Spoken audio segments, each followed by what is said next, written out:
अच्छा एक बात बतावा, पूरे देश में 6 साल का मोदी जी का कार्यकाल हो, 6 ठे कोनो हॉस्पिटल बता सकल जोन बड़का बनल हो, 6 ठे कोनो जो न विद्यालय बता सकल जोन बड़का विश्वविद्यालय बनल हो, लेकिन पूरे देश में तू हर जिले में जाके देखबा तो कई 100 करोड़ रुपया का जो भारतीय जनता पार्टी का जो कि कार्यालय बनल हो।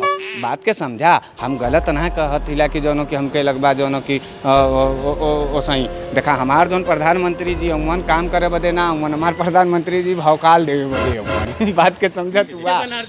भारतीय जनता पार्टी मोदी जी देखा देखा हुआ बगल में मंत्रिमंडल और देशवासी ताकतवर, यह पैकेज प्रयागराज में जाके सफाई कर्मी का धोतला उड़ल वोट बैंक, वो सबसे बड़ा नौटंकी। और राहुल गांधी हमारे नेता जाके मजदूर से लॉकडाउन में मिला तुअन, ओके का तुअन नौटंकी बाज। अरे शर्म करा, गुड्डिया कब्बे कट गल परे तबे ताली रह गल, झूठे जनता के भरमावत हुआ पैकेज 2 लाख करोड़। जनता भी सोचा था कि आज पैसा आ जाई, कल बैंक के चक्कर लो काटत हुआ। अरे अब वो समझ ला मुआ दिया नियमन मोती। अब सुनो ना भाषण में का बोलन, 125 करोड़ देशवासियों, पहले का बोला था भाइयों बहनों, मोदी मोदी मोदी, अब कोई ना बोला तो मोदी। अब कह दो भैया इनसे छुटकारा पावा। हाँ, किसानन के दिन रहल भैया कि हम लोग जी गईली खा भईली, इतना सस्ता सब्जी लॉकडाउन में मिलल। मूर्ति बनवाइले ना उसे नहीं खैला, झूठ बोले। अरे का तो मूर्तिया में से निकला खाना, जन मूर्ति हम बनवाइले। जब बतियावत हुआ मूर्ति में से खाना निकली, हम अंधभक्त तो के दिखाती का। हाँ? अच्छा एक बात नहीं, हम अंधभक्त मूर्ति में से कैसे खाना निकल जाई? यही बता ना बनल लाल कि मूर्ति खाना देई तो बनवा दे हमारा मूर्ति, हमसे खाना ला तू। हम खेत में फरसा फलुआ छोड़ दी, न बोई न जोती। अरे एक समय रहल कि कांग्रेस के समय में बैलगाड़ी मिले, आज तो बैलगाड़ी में इंसान के लग के। आज बैलगाड़ी में बैलन के जरूरत ना हो, बैल तो भक्त बनी गए सब। आज जो मजदूर बान, देश के रीढ़ जो बान, ऊ कंधा पे लेके चलत हुआ। का बतियला ए भैया, ऐसा नंद भक्ति के पट्टी मत आखी बाना हो कि लड़का बच्चा मेहरारू खैले बिना मर जाए। देखा लाठी लाठी पिटवावत हुआ। अब कुल वही लोग रहलन ना जो गनमा गावत रहलन कि नून रोटी खाब और मोदी नून रोटी खाएंगे मोदी को जिताएंगे, यही लोग ना। अच्छा देखा कालू का लाठी खात हुआ जनो, मजदूरन और किसानन के भारतीय जनता पार्टी रोटी नहीं देत। उ जानला कि मजदूर और किसानन के रोटी से पेट नहीं भरत, लाठी से पेट भरला। जब देखा तब 6 साल से लाठिया तो लगवावत मरवावत हुआ, नोटबंदी से लेके अब वहीं तक जो। अच्छा ये बतावा, अभी हम दारू पी करके गाड़ी चलाई तो पुलिस पकड़ के हमके चलान कर दी। और तू दारू बेचवा करके तू सरकार चलावत हुआ, तोहरे लिए कोनो कानून ना हो, कुल कानूनिया हम गरीबन के लिए हो। मार डंडा कुल हाईवे पर मराद बांध सब केकरे इशारा पर मरात हुआ, सरकार के हिसाब से मरात हुआ ना। वो पुलिस बेचारा का करे, वहू के तो मेहरारू बाल बच्चा हुआ, वहू 24 घंटा ड्यूटी करत बा, वहू के छुट्टी नहीं मिलत हो कि अपने घर परिवार में जा सके। केकरे खाती हम ही लोग खाती हो, वहू बेचारा लाठी नहीं उठावे चाहला, लेकिन ओकर नौकरी के सवाल हो कि मजबूरी में ओके लाठी उठावे के पड़ला। आज आवत हो ना बिहार का चुनाव आवत हो ना, समझ में आ जाई। जैसे पहुँचियन बिहार में और कहियन की भाइयों बहनों, हम बिहार का लाल है, हमार फेवरेट बाटी चोखा हो ना, बाटी चोखा नहीं, उस समय समझ में आ जाई हमार बिहार भाइयन एदा पारी एको वोट कमल पे न दियन। देख लिया तू काहे सरकार चला था 2014-2015 में माइक पे खड़ा होके बोलने रहलन कि हम 1,00,000 करोड़ रुपया दे रहे हैं, बिहार का भाग पलट जाएगा। पलटल का बिहार का भाग तो और बुरी स्थिति हो गल हो। वहाँ दलाली हलाली मुर्दाली सब चलत हो। कैसन बतियावत हुआ भैया? 20 लाख करोड़ रुपया जो पैकेज है भाजपाइयन जो पैदा कैले हुआ 20 लाख करोड़, जो निबंध वाले कक्का यानी मोदी जी के निबंध वाले कक्का कलन के हम 20 लाख करोड़ पैकेज देती ला, तो ये पूरी तरीके से हिजड़ा पैदा होलो। मन कुछ मिली उली नहीं गरीब किसानन नहीं, अरे ना, अरे। नहीं तरह बस खाली वही कुल भाजपाइयन पकड़ करके वो 20 लाख पैकेज का जो न खिलावत मन जो न। अच्छा वही 15 लाख वाला जैसे हिजड़ा एक बार पैदा कैले रहले ना, काला धन वाला हिजड़ा पैदा कैले काला रहले धन ना। सरकार कितने भी लाभक चाहिए के? मिश्रा जी आह्वान करा तो अपने कि सरकार जो काला धन देश में तक पड़ा है स्विस बैंक वाला मंगा ला भारत में, ये डीजीपी और बढ़ जाए, हम काम आ हम जाए। बकलोल नजर आवत हिला और या मोदी जी बकलोल नजर आवत हूँ। वो सारा पैसा जो न रामदेव जी के आँखी के इलाज बदे लगल रखल बात के समझा। उनका आँख जो है दिन पूरा खुल जाई, वो दिन भारत का किस्मत खुल जाई। तब वो सब बात छोड़ा तू, हाँ वही बदे रखल और वो सब पैसा वैसा के चक्कर में मत पड़ा। मोदी जी पैसा वैसा दियन उयन नहीं, हाँ आत्मनिर्भर बना। पैसा लावा मोदी जी तो इस्तीफा दे दे। अरे इस्तीफा का वहाँ हिजड़ा खिलावा के जो न इस्तीफा लेबा 20 लाख का। मोदी जी आत्मनिर्भर कभी हो ही नहीं सकते। मोदी जी खाली निर्भर हो सकल है केकरे ऊपर? कांग्रेस के ऊपर, देशवासियन के ऊपर। वही तो बतावत दिला, तुम खुदा न कूद जात हुआ बिचवा में, बोले ही नहीं देत हुआ। बात के सुना, जब कोरोना लगल तो उन सबसे पहले का कैलन? थरिया पिटवैलन, ये भल आत्मनिर्भर। ओकरे बाद का करवैलन? दूसर की बार जब निबंध पढ़े अलन तो उन पिटवैलन, पटाखा और दिया का चाहता हूँ फोड़ला, लाज के मारे फोड़लन। कासे अगर न फोड़तन तन के बगलिया वाला कहत कि जो ने देशद्रोही अमन।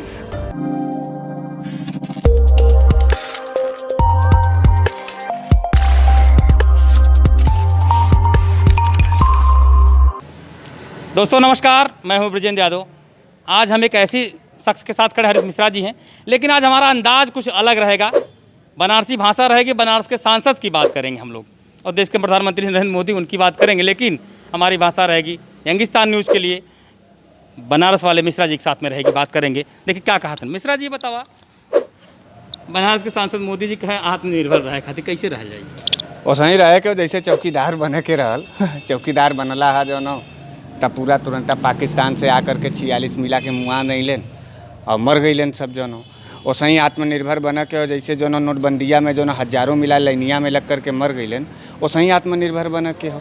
वैसे ही आत्मनिर्भर बना के हो जैसे जो न कि उन खड़ा होकर के कहत रहलन हाँ कि भाइयों बहनों हम रोजगार दे 2 करोड़ नौकरी देंगे, तो वैसे ही आत्मनिर्भर बना के हो। देखा बने बनावे का बात छोड़ा, यहाँ लूटे लुटावे का बात समझा कि का चलत हो ये देश में। मोदी जी जो न अलन 56 इंच का सीना रहल उनकर, और ऐसा काम कैलन जो न कि पूरा जो न पूरे देश का सीना जो न कि अब 2 इंची पर जा करके लटक गए।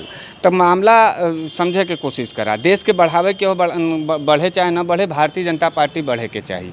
पूरे दिल्ली से लेके बढ़े के चाहिए ए लिए का से उन देशभक्त हूँ मन, तो के का मालूम हो उनके कि हम राष्ट्रभक्त हिला। तो उनसे बड़ा राष्ट्रभक्त के हो जेकरे कहले बिल गेट्स के कहले पर जो नोटबंदी करत हुआ, बिल गेट्स के कहले पर उन जो कोरोना वायरस के बढ़ावत हुआ, अमेरिका के जो कि राष्ट्रपति के जो कि गोड़े पर ट्रंप के जो गोड़े पर धमाधम गिरत हुआ, और सब चारों तरफ जो ये कहत हुआ कि जो पूरे वर्ल्ड में हमार जो डंका पिटात हो, लोग खाए बिना मरत हुआ, लोग पढ़ाई बिना मरत हुआ, लोग दवाई बदे मरत हुआ, लेकिन तिरंगा लहरात हो और जो कहत हुआ न कि उनकर जो कि भारतीय जनता पार्टी का। अच्छा एक बात बतावा, पूरे देश में 6 साल का मोदी जी का कार्यकाल हो, 6 ठे कोनो हॉस्पिटल बता सकल है जो बड़का बनल हो, 6 ठे कोनो जो न विद्यालय बता सकल है जो बड़का विश्वविद्यालय बनल हो, लेकिन पूरे देश में तू हर जिले में जाके देखबा तो कई 100 करोड़ रुपया का जो न भारतीय जनता पार्टी का जो न कि कार्यालय बनल हो। बात के समझा, हम गलत ना कहत हिला कि जो कि हमके लगबा जो न कि ओसही देखा हमार जो प्रधानमंत्री जी अमन काम करे बदे ना अमन, हमार प्रधानमंत्री जी भौकाल देवे बदे अमन। बात के समझत हुआ। बनारसी भाषा आपने जो बात कही है, नहीं बनारसी भाषा, हाँ बनारसी भाषा का बात ना हो, बात के समझे को कोशिश करा, समझला। देखा हमार देश जो विकास बहुत कर ले रहल, अब ओके आराम करे के जरूरत रहल। ए बदे मन नरेंद्र मोदी जी के जो हो कहो चच्चा जो कि लेके अले न सब लोग जो हो, एक बार नहीं 2 बार, अच्छा 10 साल अब भौकाल सुनिहन और जो 50 साल पीछे जइहन, फिर बैलगाड़ी से हमने उठब, फिर जो जाब जो वहाँ हवाई जहाज़ तक, फिर कोनो न कोनो सावरकर जी का औलाद अइहन 56 इंच का सीना लेकर के फिर ढकेल करके लेके जइहन। तो ई चक्र रही हमने जो अनादि काल से समझतिला देखतिला और जौन कई लोग हमन। अच्छा, आज के नौजवानन से रोजगार के बारे में बात करबा तो तुरंत हिंदू मुसलमान बतियावे लगत हुआ। रोजगार का जरूरते नहीं है, झूठे रोजगार का सवाल चलत हो जौन। अच्छा, दूसर बात ये भैया कि गंगा जी का सफाई तो जौन बिना पैसा लगैले देखा साफ मोदी जी ने खर्चा किया था पैसा उसके ऊपर। मोदी जी खर्चा कैले रहलन, जब तक खर्चा कैलन तब तक जौन कुछ नहीं साफ बल देखा। 2 महीना से लॉकडाउन हो, पूरा गंगा जी कल कल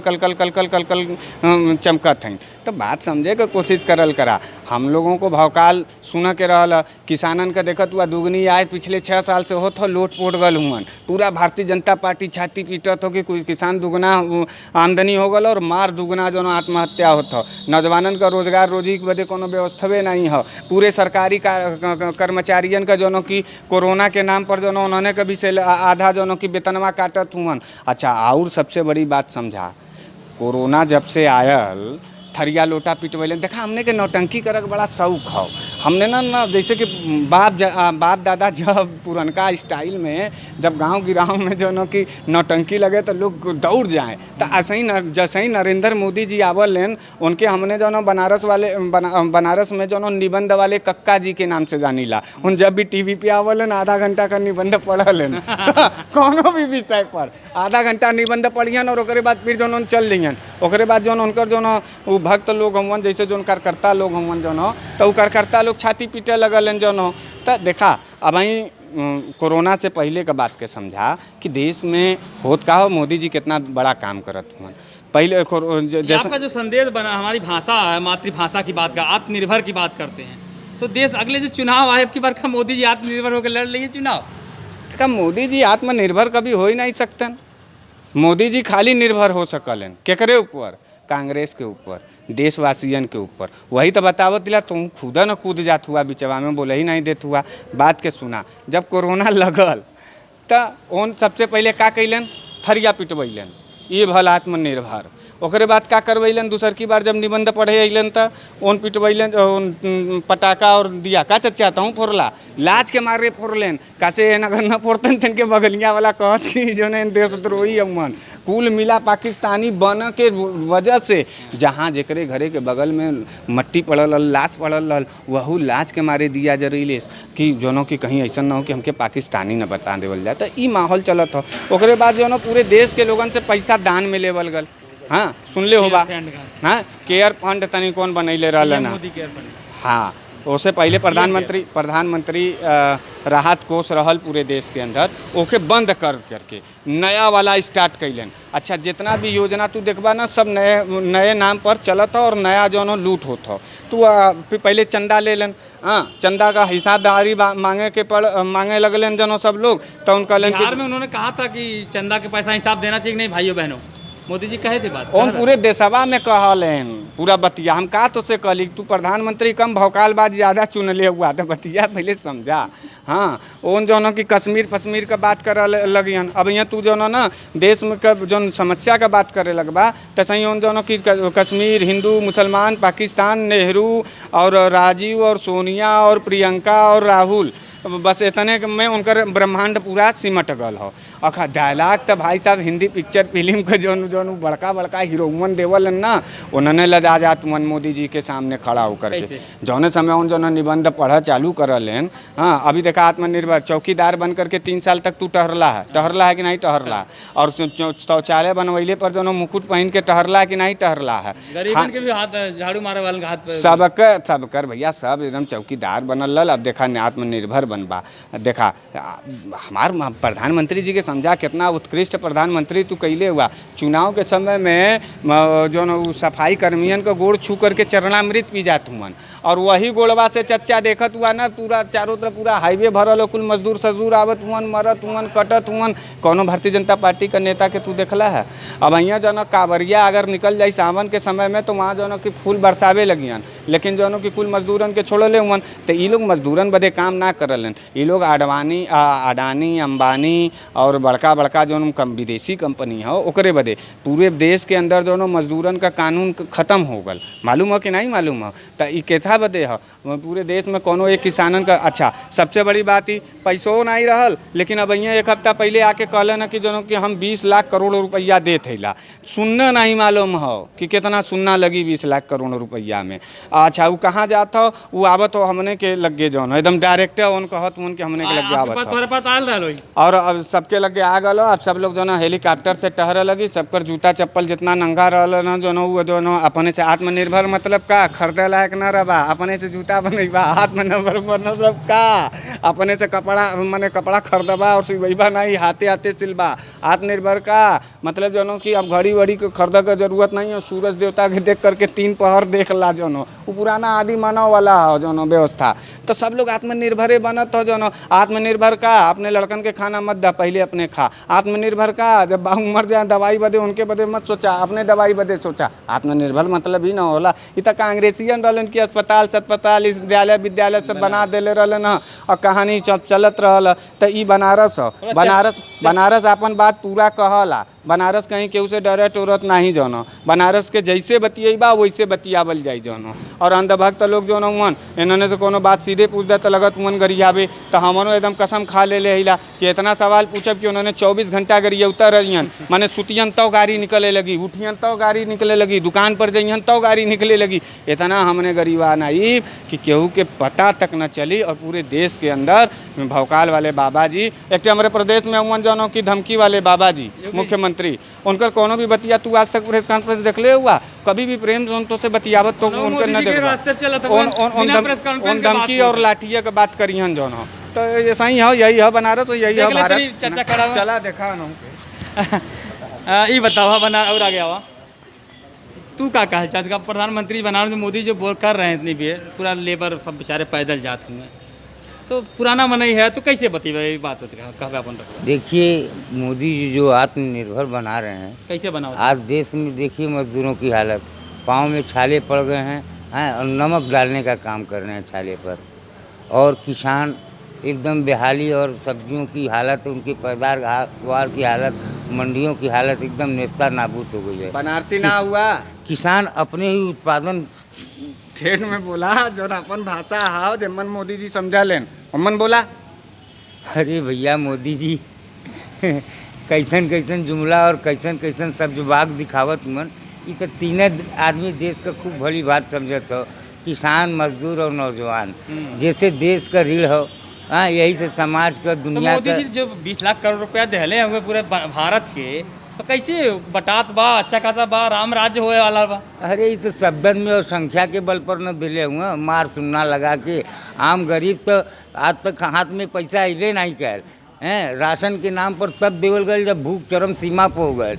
1 माह जब लॉकडाउन में झेल के जनता खाना भोजन वस्त्र सबसे एकदम त्राहिमाम चिल्लाए लगल, तो ऊँट के मुँह में जीरा, और ये जीरा के माध्यम से सारा एकर हीरा जो नो उनकर आम भाजपा के लोग है बंदर बांट कर, उनकर आम भाजपा के लोग है बंदर बांट करत हुए निकाल। हाँ ठीक है, आप बतावें अपने भाषा में कैसे ही बात के जो मोदी जी करत बना आपके सांसद जी का करत हुए देश चलावत है कैसे चलत बा? आज गरीब मजदूर और उनसे बड़ा हमारे जो मुख्यमंत्री जी हैं उनकर फरमान कहाँ जा? देखा देश का जो विकट स्थिति आयल बा ना, बहुत ही बुरा विकट स्थिति हो। और ये विकट स्थिति में हमारे सांसद जी के संगे खड़ा रहे के चाहिए, कंधा से कंधा मिला के चले के चाहिए, कदम से कदम मिला के चले के चाहिए। पर ई बात नहीं कहत हुन कि कदम से कदम मिला के चलब, कहत हुन आत्मनिर्भर रहा, स्वदेशी अपनावा। अब बतावा कि अमेरिका के बनर BMW गाड़ी से तू चलब, आँखी में चश्मा लगेबा, और हाथे में घड़ी पहनबा रोलेक्स क, मेबेच का चश्मा लगेब, और कहबा स्वदेशी अपनावा। तो भैया स्वदेशी हम ही कहाँ अपनाई, स्वदेशी तहूँ अपनावा। जैसे जो रहिया पे तू चलबा वही रहिया पे हमहू न चलब। हमरे देश के जो विकट स्थिति में जो हमार किसान बाहन उनकर सबसे बड़ा रोल हो, जो हमारा पुलिस वाले बाहन उनकर सबसे बड़ा रोल हो। लेकिन आज हमार जो पुलिस वालन की स्थिति भल बा, जो हमारे किसान के स्थिति भल, किसान इतना बुरा स्थिति भल कि पूछा मत। किसानन से भी बुरी स्थिति अगर कोई का भल है तो मजदूरन का भयल हो। अगर किसान न रहल होते हैं देश में, अरे तो लोग लॉकडाउन में लोग खैले बिना मर जैतन। एक किसान ही ऐसा रहल भैया कि जो खेतवा में दिन रात दोपहरिया भरी दोपहरिया इतनी तेज धूपे में फरसा खुरपी ले करके आलू बोए। हाँ, किसानन के दिन रहल भैया कि हम लोग जी गईली खा भैली, इतना सस्ता सब्जी लॉकडाउन में मिलल। मूर्ति बनवैले ना उससे नहीं खैला, झूठ बोले तू। अरे का तो मूर्तिया में से निकलला खाना, जौन मूर्ति उन बनवैले जब बतियावत हुआ मूर्ति में से खाना निकले। हम अंधभक्त तो के दिखाती का? हाँ? अच्छा एक बात बता। नहीं हम अंधभक्त हो तो मूर्ति में से कैसे खाना निकल जाई? यही बता ना बनल लाल कि मूर्ति खाना देई कप्तान तो बनवा दे हमारा मूर्ति, हमसे खाना ला तू। हम खेते में फरसा फलुआ छोड़ दी, न बोई न जोती। अरे एक समय रहल कि कांग्रेस के समय में बैलगाड़ी मिले, आज तो बैलगाड़ी में इंसान लग के। आज बैलगाड़ी में बैलन के जरूरत ना हो, बैल तो भक्त बनी गए सब। आज जो मजदूर बाहन देश के रीढ़ जो बाहन ऊ कंधा पे लेके चलत हुआ का बतियला। ए भैया ऐसा नंद भक्ति के पट्टी मत आखी बाना हो कि लड़का बच्चा मेहरारू खैले बिना मर जाए। देखा लाठी लाठी पिटवावत हुअन अकुल ई वही लोग रहलन ना जौन गनवा गावत रहलन कि नून रोटी खाब और मोदी नून रोटी खाएंगे मोदी को जिताएंगे। यही लोग ना। अच्छा देखा कालू का लाठी खात हुअन जनो ई मजदूरन और किसानन के भारतीय जनता पार्टी रोटी नहीं देत। उ जानला कि मजदूर और किसानन के रोटी से पेट नहीं भरत, लाठी से पेट भरला। जब देखा तब 6 साल से लाठिया तो लगवावत मरवावत हुआ नोटबंदी से लेके अब वहीं तक जो। अच्छा रहले ना भाई कहत रहन स्वदेशी का नहीं बा। जब गांधी जी चरखा खींच करके चच्चा सूत बनावत रहलन सुना तू तो हम तो से बड़ा परेशान है यार, तू हम बोला ही नहीं देता। सुना पहले हमारी बात। गांधी जी जो पहले स्वदेशी अपनावे बदे कहत रहलन पूरे देशवासी से आंदोलन के समय, तो चरखा काटत रहन, सूता काटत रहले ना, पूरा विदेशी सामान जरे लगल जो तो ई जो संघ के लोग रहलन, जो भारतीय जनता पार्टी के लोग रहले तो उस समय जो अलन जो तो अंग्रेजन का खाकी चड्डी हाफ पैंट नहीं ना पहनत रहले ना। और इतना गुस्सा गिलन गांधी जी से कि ला करके जो गोली मार दिलन गांधी जी के स्वदेशी के नाम पर। आज वो स्वदेशी अपने जो तो ऐसा ही जो कि उनकर स्टाइल हो। और रायदा जो भाई अब देश समझे, मजदूर समझी, किसान समझी, किसान के जो काम करे के रही। किसान तो फिर कहत हो कि हम लाइन लगा करके भारतीय जनता पार्टी की लाइन लगैले से के बतिया हमके और याद आल पत्रकार महोदय। ये जो दारू के दुकनिया बंद रहल, ये दारू के दुकनिया खोलवा के जो 2-2 किलोमीटर तक लाइन लगवैलन, ऐसे जो मध्यम वर्गीय परिवार जो घरे के लोग रहलन, गरीब दुखिया रहलन, बेचारे अपने मेहरारू का पायल सिकड़ी अंगूठी बेच करके वो दारू खरीद पीलन और अपन घर का भी अर्थव्यवस्था खराब कैलन देश के। ये बतावा अभी हम दारू पी करके गाड़ी चलाई तो पुलिस पकड़ के हमके चलान कर दी। और तू दारू बेचवा करके तू सरकार चलावत हुआ, तोहरे लिए कोनो कानून ना हो, कुल कानूनिया हम गरीबन के लिए हो। मार डंडा कुल हाईवे पर मराद बान सब केकरे इशारा मरात हुअन, सरकार के हिसाब से मरात हुआ ना। वो पुलिस बेचारा का करे, वहू के तो मेहरारू बाल बच्चा हुआ, वहू 24 घंटा ड्यूटी करत बा, वहू के छुट्टी नहीं मिलत हो कि अपने घर परिवार में जा सके। के करे खाती हम ही लोग खाती हो, वहू बेचारा लाठी नहीं उठावे चाहला, लेकिन ओकर नौकरी के सवाल हो कि मजबूरी में ओके लाठी उठावे के पड़ला। आज आवत हो ना बिहार के चुनाव आवत हो ना, समझ में आ जाई। जैसे पहुँचियन बिहार में और कहियन की भाइयों बहनों हम बिहार का लाल है, हमार फेवरेट बाटी चोखा हो ना, तो बाटी चोखा नहीं, उस समय समझ में आ जाई हमार बिहार भाइयन एदा पारी एको वोट कमल पे न दियन। देख लिया तू सरकार चला था 2014-2015 में माइक पे खड़ा होके बोलने रहलन कि हम 1,00,000 करोड़ रुपया दे रहे हैं, बिहार का भाग पलट जाएगा। पलटल का बिहार का भाग है तो और बुरी स्थिति हो गल हो। वहाँ दलाली हलाली मुर्दाली सब चलत हो। कैसन बतियावत हुआ भैया। ई रहे हमारे साथ कुछ बनारस के लोग अपनी भाषा अपनी बात बोले, कुछ दिन यही चले था समाज में। एक और इनसे सवाल ले ली, ये बता तू क्या कहा था अपने भाषा कैसे देबा। भारतीय जनता पार्टी मोदी जी देखा बगल में मंत्रिमंडल और देशवासी ताकत हुआ। यह पैकेज प्रयागराज में जाके सफाई कर्मी का धोवत हला उड़हल वोट बैंक, वो सबसे बड़ा नौटंकी। और राहुल गांधी हमारे नेता जाके मजदूर से लॉकडाउन में मिला तुअन, ओके का तुआ नौटंकी बाज। अरे शर्म करा, गुड्डिया कब्बे कट गल, परे तबे ताली रह गल। झूठे जनता के भरमावत हुआ पैकेज 2 लाख करोड़। जनता भी सोचा था कि आज पैसा आ जाई, कल बैंक का चक्कर लोग काटत हुआ। अरे अब वो समझ ला मुआ दिया नहीं मोती।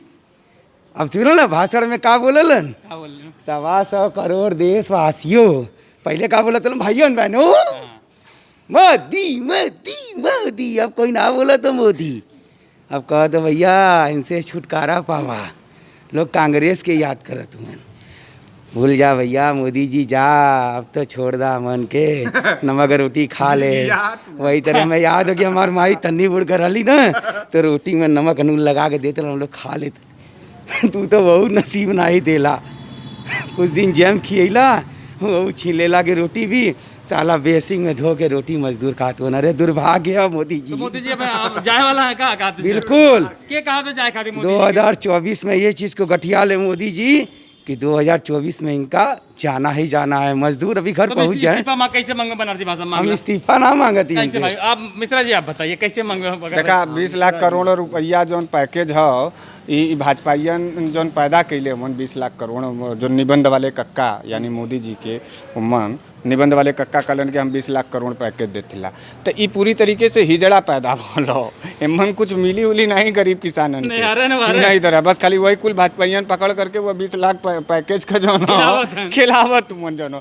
अच्छा अभी 15 लाख वाला जैसे हिजड़ा एक बार पैदा कैले रहले ना, काला धन वाला हिजड़ा पैदा कैले रहले ना। सरकार कितने भी लावे चाहिए मिश्रा जी, आह्वान करा तो अपने कि सरकार जो काला धन देश में तक पड़ा है, स्विस बैंक वाला मंगाला भारत में, ही जीडीपी और बढ़ जाए, हम काम आ जाए। हम बकलोल नजर आवत हिला या मोदी जी बकलोल नजर आवत हूँ।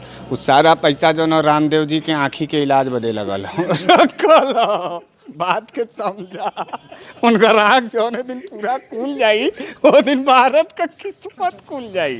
तब वो सब बात छोड़ा तू, हाँ वही बदे रखल और सब पैसा वैसा के चक्कर में मत पड़ा। मोदी जी पैसा वैसा दियन उयन नहीं, हाँ आत्मनिर्भर बना। मोदी जी तो इस्तीफा दे दे। अरे इस्तीफा का वहाँ हिजड़ा खिलावा के जो इस्तीफा लेबा 20 लाख करोड़ मिलल जो खाए बदे मर दीबा कपन बिना जो के सही नंगर नलास जाई, बिना लकड़ी के वहाँ चिल कौआ कहियन जो। अभी तू देखा तोरे साथे का मोदी जी करत मन, लाइन लगा के मोदी मोदी कैले रहा ना। दुर्भाग्य तो वही दिन चालू हो गल जन तू कहला दुर्भाग्य बदे, दुर्भाग्य वही दिन चालू हो गल बनारस में और पूरे देश का जो दिन जो नारा लग गल कि हर हर महादेव के जगह जो लोग जो हर हर मोदी घर घर मोदी लगा दे। हाँ तो दुर्भाग्य हो भैया। और ए पर जो के हो अपने अपने किस्मत पे खुद ही एकलव्य बन के अंगूठा जब काट देले हुआ तब द्रोणाचार तो तोके एकदम उर पिटबे न करियन। अब लीला चाहे मरा जो न, यही कहानी हो। हिजड़ा खिलावा अब तार किस्मत ऐसा न मारे ऐसा किस्मत हो कि पूरे देश में अब हिजड़े खिलावे के हो का।